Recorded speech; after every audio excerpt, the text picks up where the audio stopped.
यहाँ मंच पर उपस्थित बुजुर्गों, माताओं को चरण स्पर्श, युवा शक्ति और बहनों को हाथ जोड़ के राम राम। और बड़ा दुख होता है कि कोई भी विषय हो,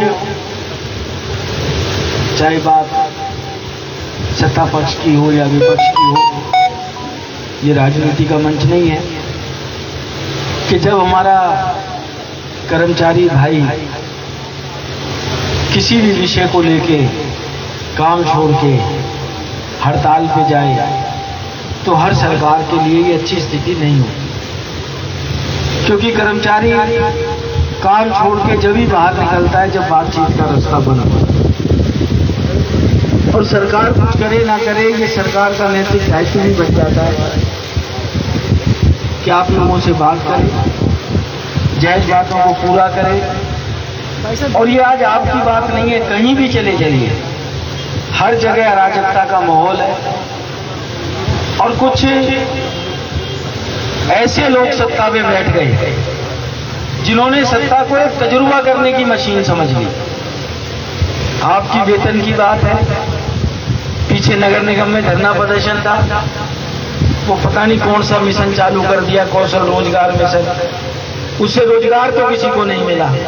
ऐसा कोई व्यक्ति हमारे दफ्तर में अभी तक नहीं आया कि जो ये आगे मिठाई खिला के जाए कि भाई साहब ये मैं कौशल रोजगार मिशन में गया था और मुझे रोजगार मिल गया। पर ऐसे जरूर आ रहे हैं जिनके रोजगार छिन गए। ऐसे मिशन बनाने का सरकार को कोई फायदा नहीं होना चाहिए। जो कर्मचारी 20-20, 25-25 साल से नगर निगम के पेरोल पे थे, अब वो वापस उस कौशल रोजगार मिशन पे आ गए, उनकी सीनियरिटी का कुछ नहीं हुआ। एक वो पीपीपी, मेरे ख्याल से उससे आप भी सब पीड़ित होंगे। कहीं भी चले जाओ सरकार तो कहती है परिवार पहचान पत्र, मैं कहता हूँ वो परिवार परेशान पत्र है। और उसके ऐसे उदाहरण हमारे आगे देखने को हैं। मेरे 6 गली छोड़ के बच्चा है, इकलौती औलाद है अपने माँ बाप की, वो 3 साल से नौकरी पे नहीं जा रहा, उसकी किडनी ट्रांसप्लांट होनी है। बापा पिता दोनों पेंशन पे हैं। अब वो 3 साल पहले जहां तनख्वाह पे काम करता था वो उसकी पीपीपी में जोड़ रखी है। उसके घर का सर्वे करने गए कि जिन्होंने मकान किराए पे दे रखे हैं अपने, 3 सब-मीटर लग रहे हैं, इसलिए ये 101 बीपीएल में नहीं आएंगे। अरे वो बेचारा जहर खा ले पूरा परिवार। उस आदमी ने मकान बनाया, किराए पे दे दिया, कौन सा गुनाह किया? और बुढ़ापे में माँ बाप अपना पेट पाले या जिसका किडनी का ऑपरेशन होना हो, बेरोजगार लड़का हो, माँ बाप उसके ऑपरेशन के लिए पैसा लाए। वो इतनी एक बुरी चीज बना दी। पर आप हौसला रखो, तसल्ली रखो। सदा तो राज किसी का नहीं रहा, रावण का भी नहीं रहा। इनको भी एक दिन धरती पे से भी जाना है, ये राज छोड़ के भी जाना है। और यहाँ जितने भी साथी बैठे हैं, कुछ हमारे फोन पे टच में हैं, कमल के भी टच में है। मैं कहूँगा भाई आप अपनी एक डिमांड लिख के मेरे ऑफिस तक जरूर भिजवा देना। अगस्त में हमारा सेशन आ रहा है, मैं उसमें अपना क्वेश्चन भी उठाऊंगा।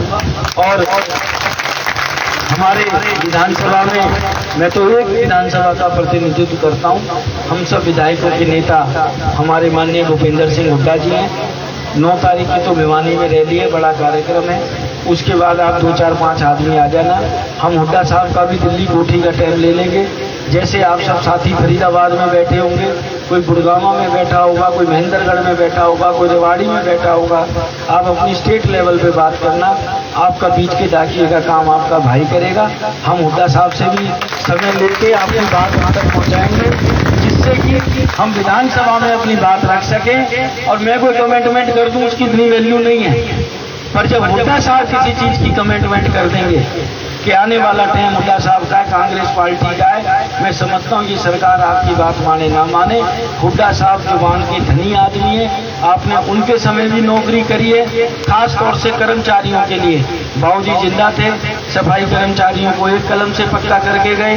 हुड्डा साहब ने 3 साल वाले कॉन्ट्रैक्ट वालों को बोला पक्की नौकरी दूंगा, सबको पक्की नौकरी भी दे के गए। मुझे नहीं लगता कि हुड्डा साहब के समय में या कांग्रेस के राज में ऐसा कोई भी वादा हो जो हुड्डा साहब ने झूठा किया हो। और हम सब मिलकर बात भी करेंगे और मुझे पक्का विश्वास है हुड्डा साहब विधानसभा में आपकी बात रखेंगे और कल को मुख्यमंत्री बनेंगे तो पहली कलम से ही आप सबका भला भी करेंगे, क्योंकि हुड्डा साहब कर्मचारियों का दर्द जानते हैं, मैं अच्छी तरह जानता हूँ, जब 5वें पार्लियामेंट एनेक्सी के अंदर हमारे संग अब तो नहीं रही दुनिया में, दुलीचंद जी होते थे, इन पेड़ के अंदर काम करते थे ये 1-2 के चौक पे।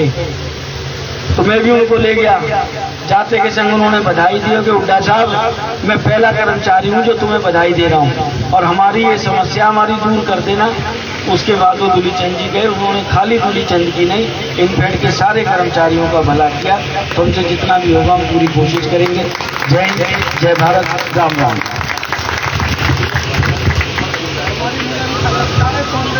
बहुत बहुत धन्यवाद।